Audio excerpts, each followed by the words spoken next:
Good morning. So I'd taken a little break from collective readings. I had to sit with myself and listen to what my intuition was telling me, which is sometimes hard when you have ADHD and there's lots of noise in your head. Anyway, one thing my intuition has been telling me loud and clear is sin.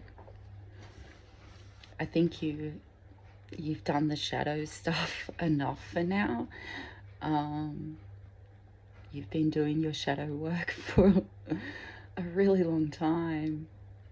And what really needs your attention is the gifts that were hiding amongst the shadows and being maladapted by the shadows.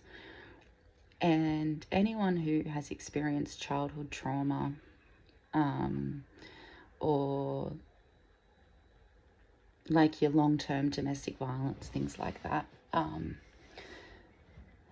we learn to tap into things like our intuition to know how to navigate mood changes. We learn to read body language. We dream in ways that are traumatizing,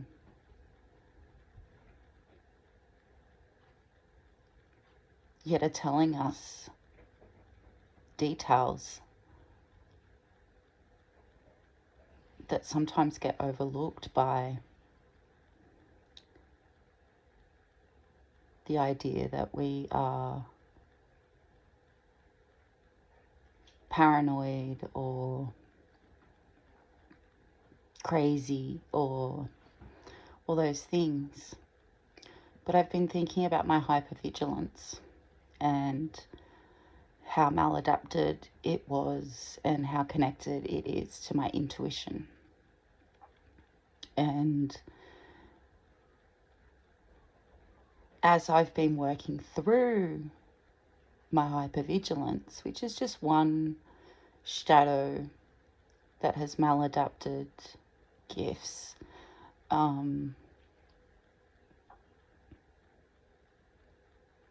my intuition becomes stronger, and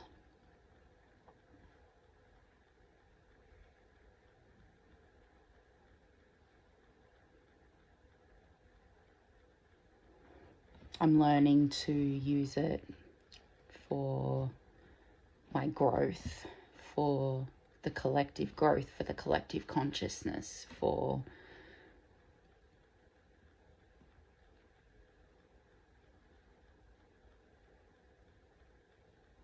new ideas to be thrown around, things like that, rather than keeping me safe, rather than like maladaptively keeping me safe.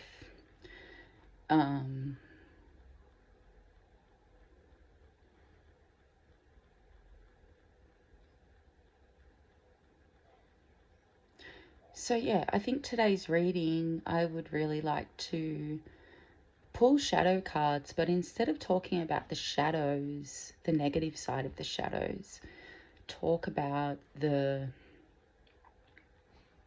gifts we can develop from them, or gifts that we were born with that were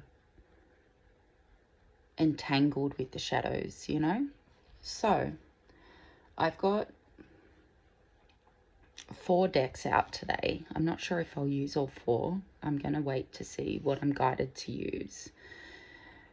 One of them is the SJ Oracle deck. And it's about like spiritual awakening. It will bring out gifts. It will bring out energies and things like that. Then I've got my shadow work oracle cards, which do show shadows, and it shows gifts as well within the shadows, or how we turn those shadows into gifts. And then I've got my wandering moon tarot and my wandering star oracle. I'm not sure how they're all going to be used yet, but we'll just go with the flow and see what's going on.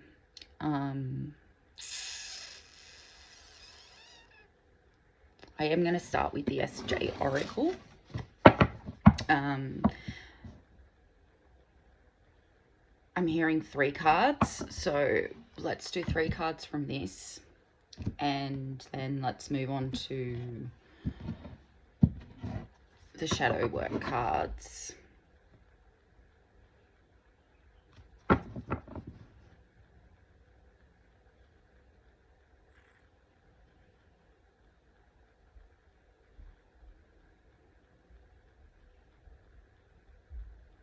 Not the card I wanted on the bottom of the deck, energy, but like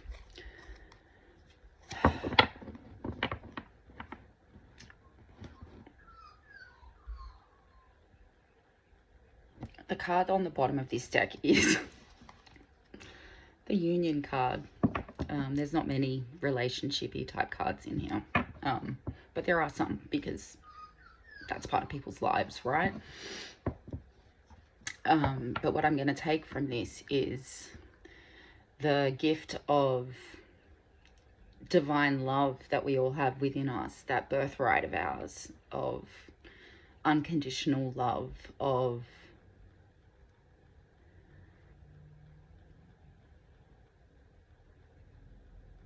richness in our connections with people. So let's run with that. But the other message I'm getting is that maybe some of you are in a state of, I don't know, confusion about a connection. Maybe something has happened, there's been some kind of divine intervention, there's been some kind of separation, and maybe some of you are going to be coming back together, and coming back together might mean that you need to do some work to bring out your gifts, and untangle them from the shadow. But anyway, let's see where this reading's going with the Union card on the bottom, because, you know, there's only a few relationship cards in this deck, but if they all come out as relationship, I guess I'm doing my first relationship reading, and how to bring your gifts into connections, and how to untangle yourself from the shadows, and okay,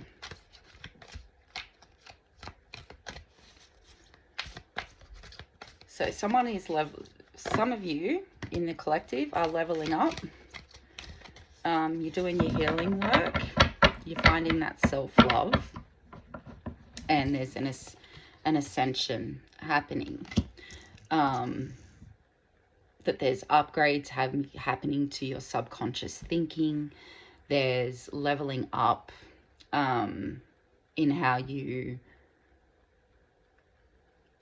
respond to things, in how you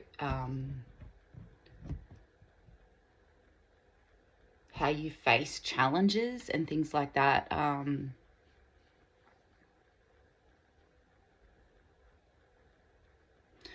Which is really interesting, because this week I've had a few challenges. So someone stole my Visa card number, and I woke up the other morning to hundreds of dollars being taken out of my account to buy tickets to a sustainable seafood event. And for those of you that don't know, I haven't eaten meat in 13 plus years. So,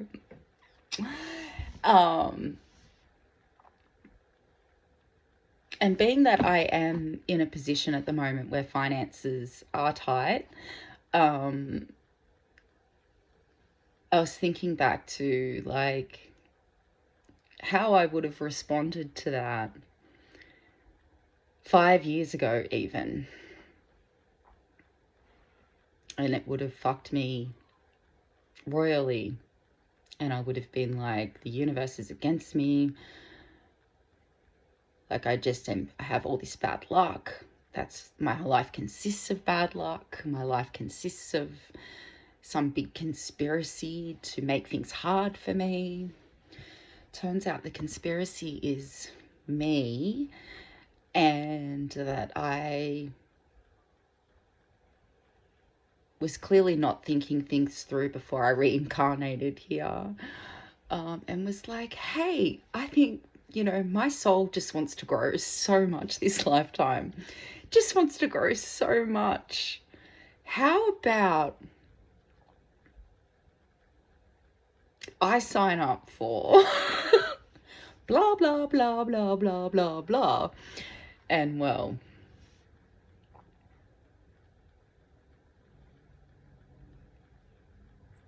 there's not lessons to learn in all of it. Like, there's not lessons to learn in being born black on the lands stolen from your peoples. I don't think there's a lesson for me to learn in being queer.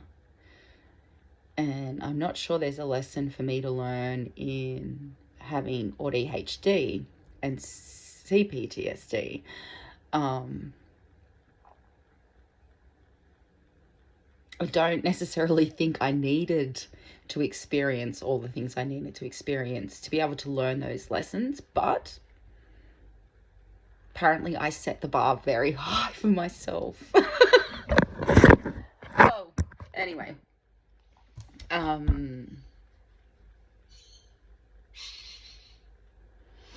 It's about like leveling up past those trauma response, subconscious deficit thoughts about yourself. And those are things that take time. It's not something that like you can just say to yourself one morning, hey, you're worthy. Hey, I love you. And all of a sudden, magically, those things are solidified within you. No. It's actually, it's a really hella awkward thing to start speaking to yourself nicely when for decades you have literally been reinforcing the narrative set by people that abused you and systems that abused you. And so I guess the lesson that I have needed to learn is to transcend that shit, transcend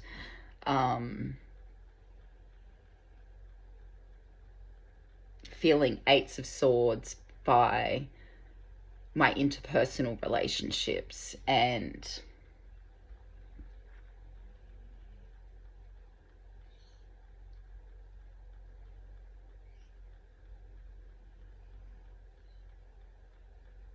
I think like getting to the space with healing that you can,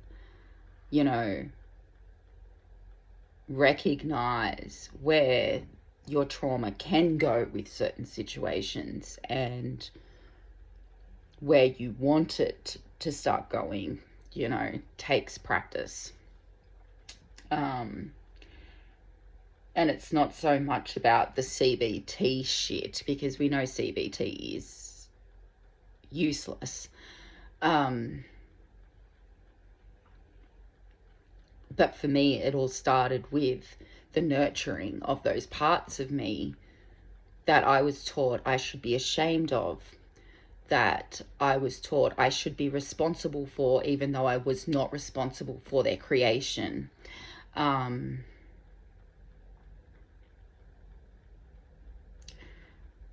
The really understanding nobody was coming to save me from me, and I couldn't run from me, and I couldn't hide from me, and what I was left with every day was sitting with me and these emotions that I could not regulate, these emotions that took over me, these trauma responses that took over me,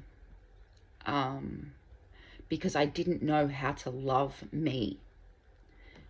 And so how other people were treating me.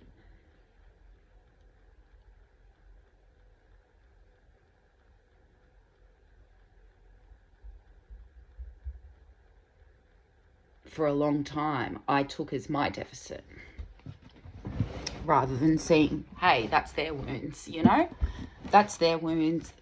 They need to face those and yeah, anyway, that's a lot of waffling from me. But I think today's video is going to be a lot of talking.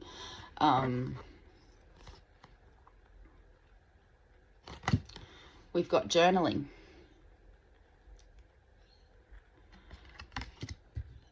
I think I've talked before about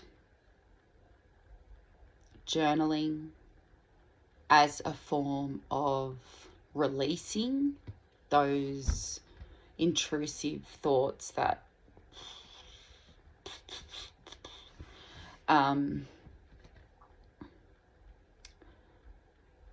but one other thing that I've noticed from journaling is oh God, I've got pins and needles in my legs, that when I read back over like journal entries from, you know, months ago, I can see my intuition coming through even in those intrusive thoughts, you know.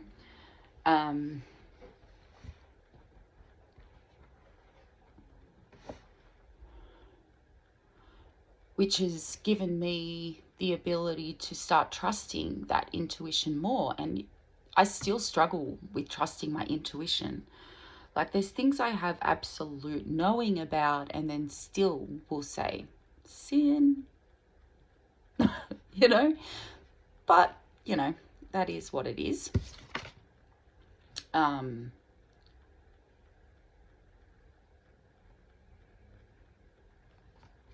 And one of the other things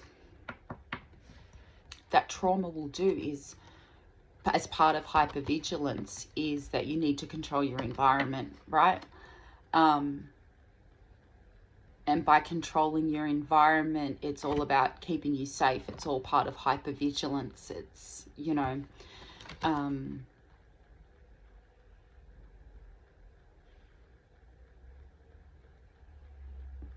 and the word puppet on here, especially when looking at a societal level, like at the bigger stage, we see the way that people are used as puppets within the oppressive systems. And I think that's a real gift that comes from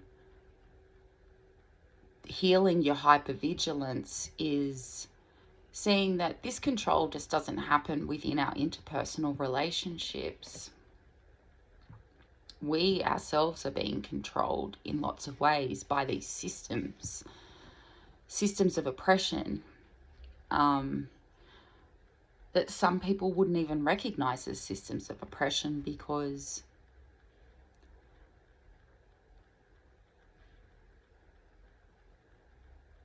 the likelihood of them being harmed in a way that will affect their continuing existence is lessened because of who they are, what they look like, how much money they have, you know. And healing means understanding the only person you can control is you, and how you respond to things, and how you step up to heal, and how you step up to participate in building strong communities and things like that. So one of the gifts of untangling your shadows is breaking free from that feeling of needing to control, you know, and just letting stuff flow, and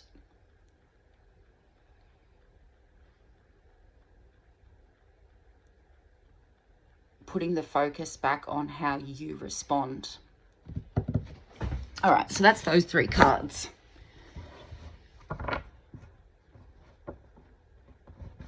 Bottom of the deck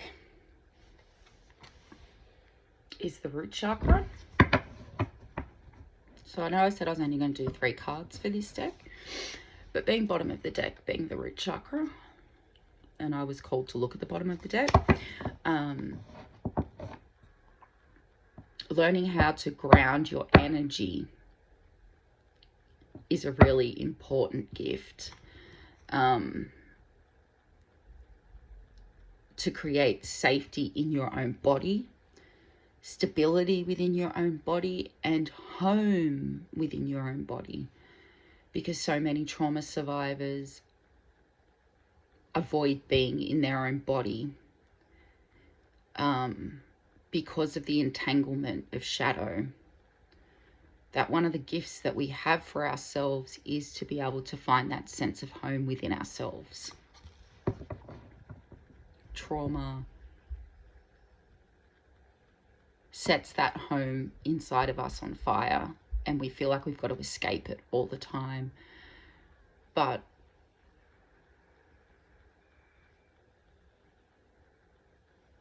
there is a safe home within us if we can untangle what has created our body's unsafety in the first place. Is unsafety even a word? I don't know, but let's run with it. All right. So root chakra stuff is a lot of like grounding stuff, getting out in nature. You don't have to like walk through the bush or anything. You can go, I don't know, sit on your front lawn, go lean against a tree, go pat some dogs, or I don't know, but you know, getting in touch with the natural world. And the root chakra's mantra is I have. So it's reminding yourself, I have safety in my body, I have stability in my body, I have home in my body.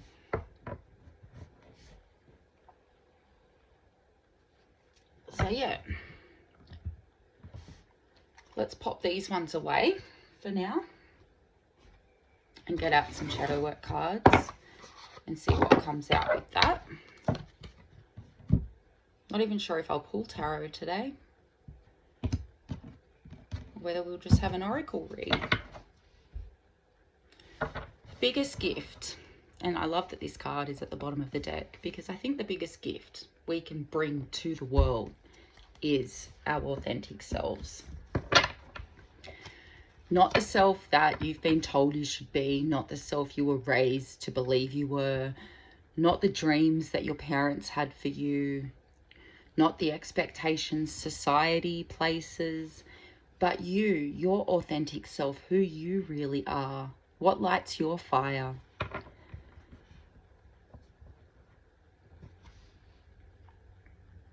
And it's remembering, you know, like no one else can be you.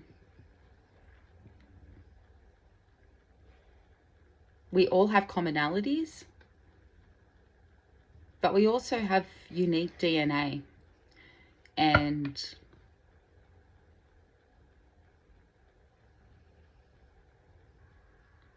what you might think is, what you might have been made to believe is embarrassing or shameful or ridiculous, that's for you to decide. Not them, not the government, not God, not you, me, you know.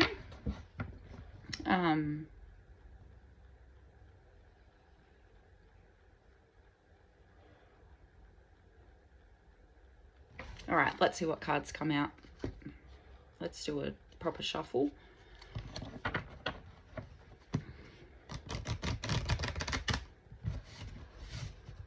You just had jumbled thoughts on the split, which is drawn to the journaling, getting those jumbled thoughts out. You know, not sitting and looking at them immediately, but coming back to them after time has passed to read through them, see how far you've come, you know.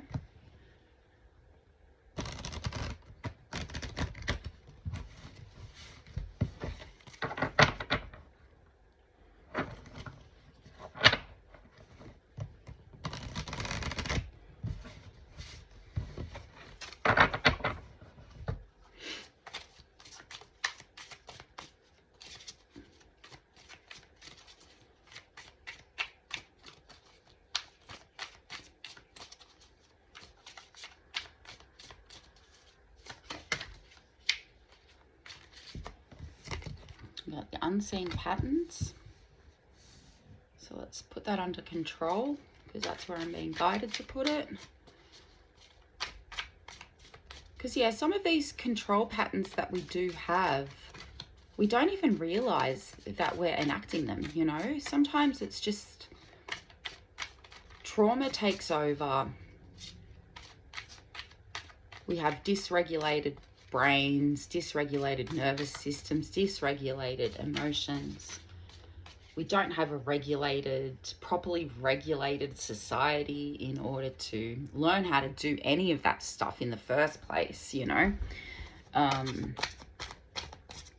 Nor do we have a society that's really fostering a feeling of safety right now, or for a long time, you know, but especially right now. We're watching late stage capitalism, and we know that things are going to have to get messier before they get better when it comes to that collapsing. We know that a big reason that Palestine is still suffering is because of capitalism and the effect its freedom will have on the capitalist world. So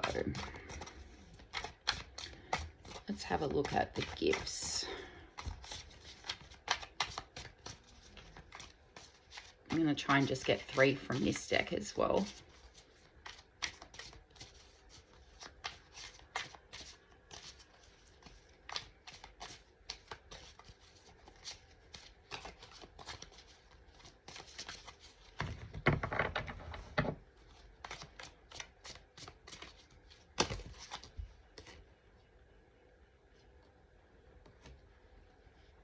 Feathered omens.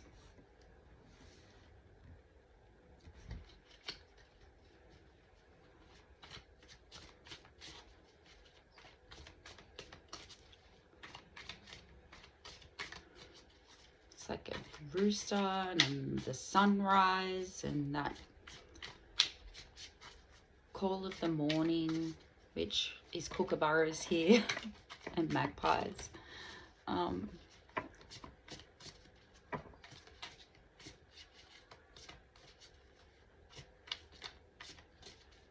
But I think, and it's weird because I was only posting on my socials this morning about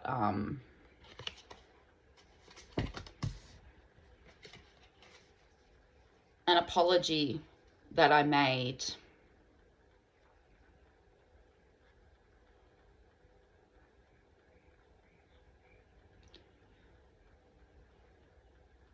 which made somebody feel like they didn't have to own up to their shit and just blame me for everything.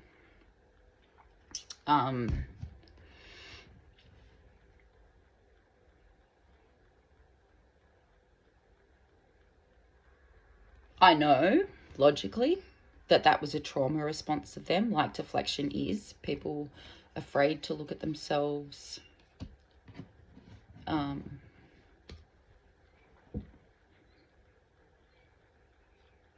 Will always run from themselves until they're ready to stop running.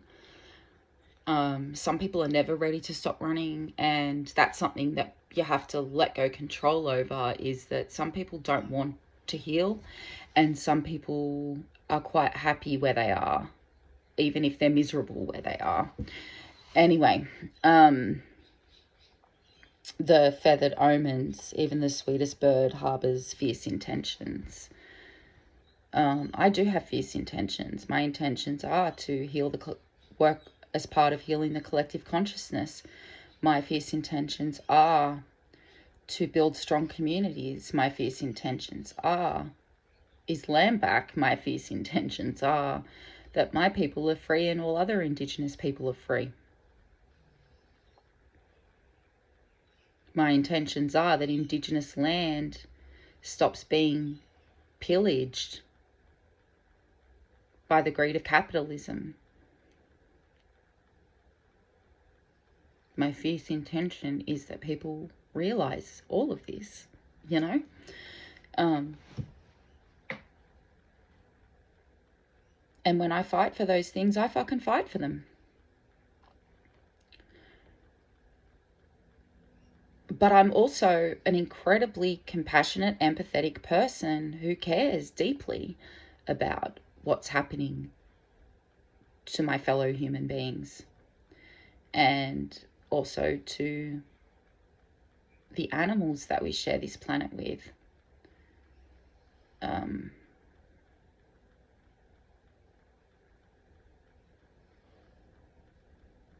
And reconnecting to my oneness with it all. And then we've got self-reflection. So the journaling, as I was talking about, self-reflection is a huge gift. You cannot heal if you don't self-reflect to see what it is that you have attached to cope and protect yourself.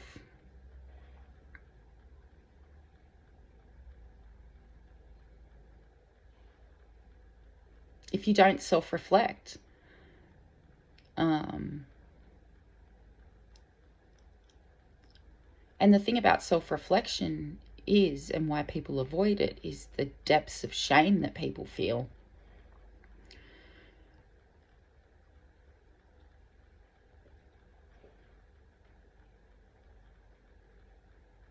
And when I talk about sharing those shame points in safe spaces, a journal is a safe space for that.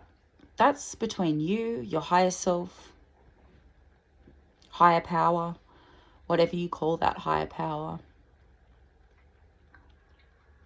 It's an energy transfer between you and your journal, where those jumbled thoughts, where the information you have found through self-reflection can go and be grounded and give you a point on which to look back and see how far you've come, you know.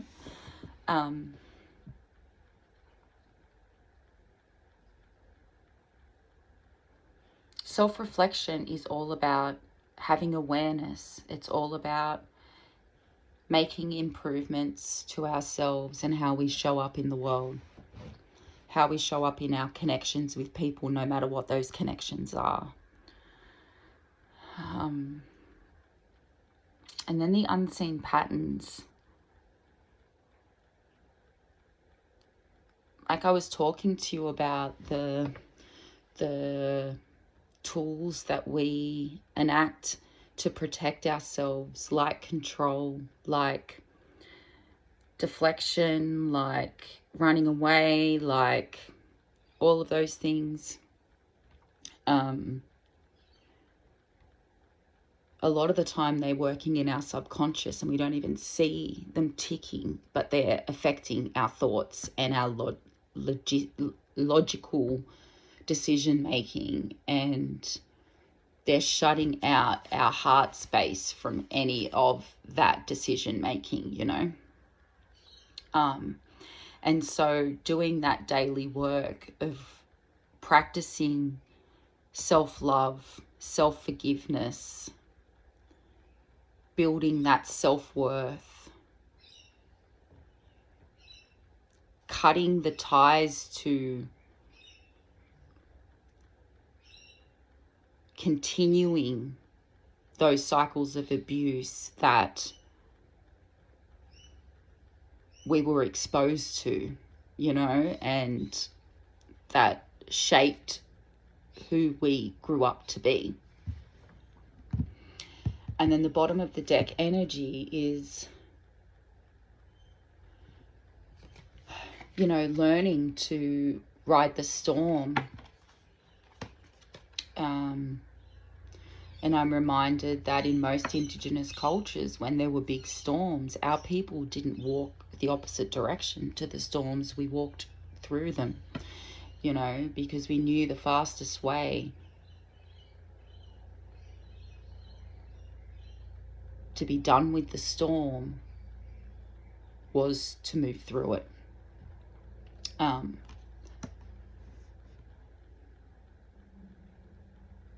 Chaos, turbulence, or divine intervention.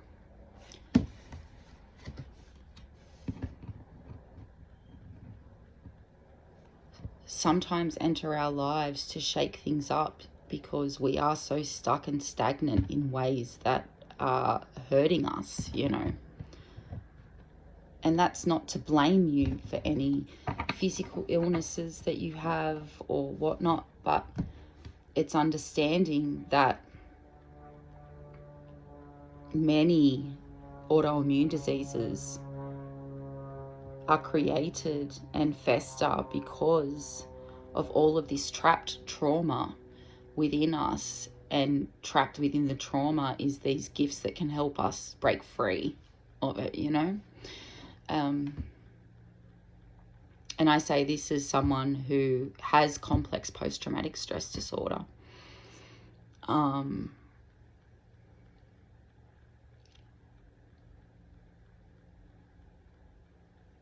Will this heal the complex post-traumatic stress disorder? No.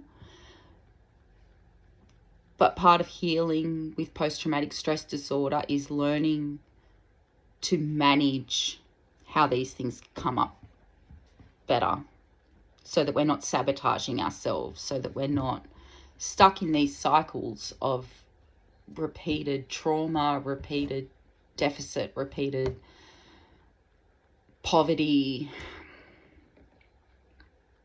And I'm not talking money, but we can suffer poverty in lots of areas of our life, you know.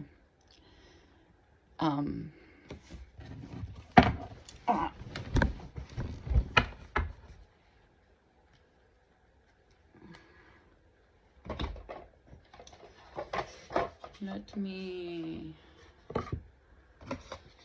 pop this deck away. And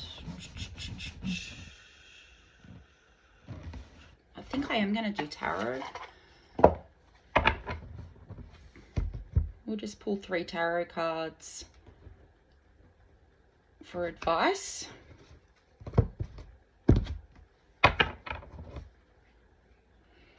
Oh, we've got the full moon. We know the full moon is about harvesting our intentions that we've set at the new moon. New moon was yesterday or last night, late last night. So now's a really good time to start thinking about what intentions you would like to set for this month, where you would like to be in the full moon, you know, those kinds of things.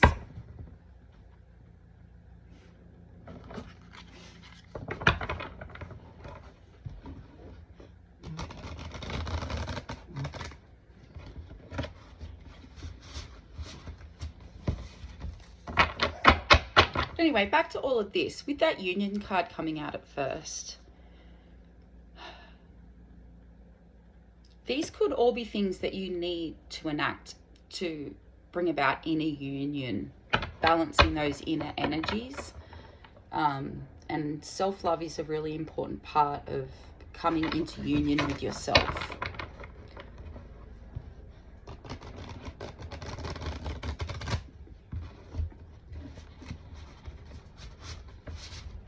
And self-forgiveness, you know, understanding, like, I'm not the only person in the world that's ever made a mistake. I'm not the only person in the world that has ever caused harm to somebody else.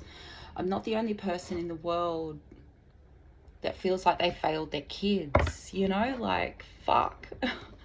Is there a parent, look, do I even want to know a parent that thinks that they haven't failed their kids in some way? Like,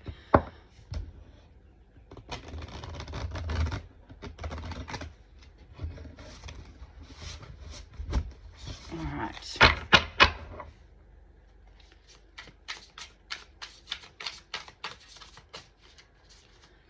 But yeah, with the card and a tarot card energy being the full moon, I would say, you know, these are things that you can harvest within yourself, you know. These are things that you can grow and harvest and nourish yourself with, you know.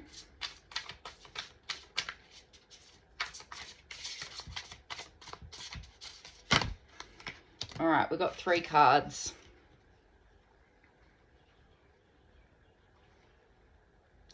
With the Wheel of Fortune on the bottom. So the Wheel of Fortune is talking about destiny. It's talking about fated stuff. It's also talking about how the wheel always keeps turning, much like the earth keeps turning. So to stop and stay in stagnation holds us back, you know. And how important it is to keep things moving. Not always at a fast pace. Sometimes it can be a very slow dawdle. Sometimes you do need to take rest breaks.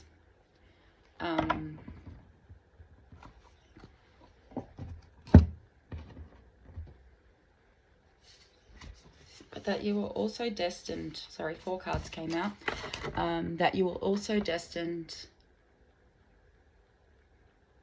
to embody unconditional love, because it is your birthright. So we have the Queen of Wands. Queen of Wands energy is, well, firstly, Wands being fire energy. Fire is what lights our belly, you know, like what inspires us, what helps us create, and it's also intuitive energy. It's